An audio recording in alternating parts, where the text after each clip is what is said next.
வணக்கம். இன்றைய தினம் காரடையான் நோன்பு பற்றி நாம் தெரிந்து கொள்ள இருக்கிறோம். கணவரின் ஆயுள் பலம் பெருக சுமங்கலி பெண்கள் கடைபிடிக்கும் ஒரு விரதமே காரடையான் நோன்பு என்று அழைக்கப்படுகிறது. மாசி மாதம் முடிந்து பங்குனி மாதம் தொடங்கும் வேளை இந்த நோன்பு கடைபிடிக்கப்படுகிறது. திருமணமான பெண்கள் தங்கள் கணவரின் ஆயுள் பலம் கூடவும் நோய் நொடி இன்றி ஆரோக்கியமாக வாழ்ந்திடவும், திருமணமாகாத கன்னி பெண்களுக்கு விரைவில் திருமணம் நல்ல கணவன் வாய்க்கும் இந்த நோன்பு கடைபிடிக்கப்படுகிறது. பெண்கள் அதிகாலை நேரத்தில் எழுந்து குளித்து பூஜை அறையில் கலசத்துக்கு மஞ்சள் குங்குமம் பூசி மஞ்சள் கயிற்றை கட்டி கலசின் மீது தேங்காய் மாவிலை வைத்து அருகில் அம்பாள் படத்தை வைத்து வழிபட வேண்டும். இந்த நோன்பில் கார்காலத்தில் விளையும் நெல்லை பயன்படுத்தி மாவாக்கி காராமணி பயிரும் இனிப்பு கலந்த காரடை தயாரிக்க வேண்டும். இந்த காரடை அம்பாளுக்கு படைத்து வழிபாடு செய்வதே இந்த விரதத்தின் சிறப்பு அம்சமாகும். இந்த நோன்பானது காரடையின் பெயரிலேயே காரடையான் நோன்பு என்று அழைக்கப்படுகிறது. இந்த நன்னாளில் நல்ல நேரத்தில் சுமங்கலி பெண்கள் தங்கள் மாங்கல்ய கயிற்றை மாற்றிக்கொள்ள வேண்டும்.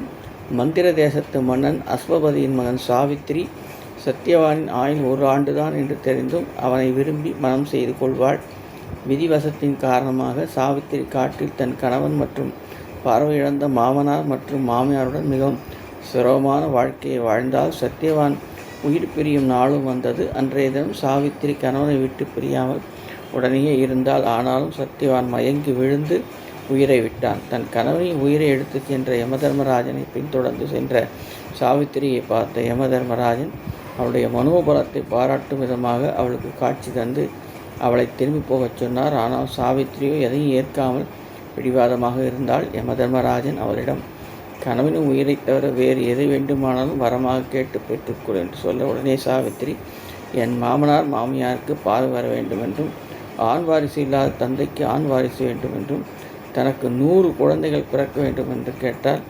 யோசிக்காத யமதர்மராஜனோ சாவித்திரி கேட்ட வரங்களை தந்தேன் என்றார். தனக்கு 100 குழந்தைகள் வேண்டுமென்றால் என் கணவன் உயிருடன் வந்தாக வேண்டுமே, அதனால் என் கணவனை எனக்கு திருப்பித்தா என்று யமதர்மராஜனும் கேட்டாள். யமதர்மராஜனும் அவருடைய சமயோகித புத்தியை அறிவித்திறமையும் மெச்சும் வகையில் சத்தியவானை அங்கேயே விட்டுவிட்டு யமலோகம் சென்றார். சத்தியவான் சாவித்திரி தம் சமயோக புத்தியாலும் விடாமுயற்சியாலும் யமதர்மராஜனும் போராடி தன் கணவனை மீட்டாள். இதன் காரணமாக இந்த நோன்புக்கு சாவித்திரி விரதம் என்ற பெயர் உண்டு.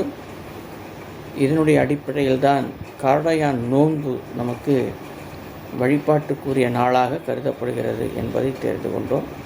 நாம் அனைவரும் காரடையான் நோன்பை கடைபிடித்து வாழ்விலே நன்மைகளையும் செல்வங்களையும் இறைவன் அருளையும் பெற்று எல்லா நலங்களும் வளங்களுடன் வாழ வேண்டும் என்று இறைவனை பிரார்த்தனை செய்வோம்.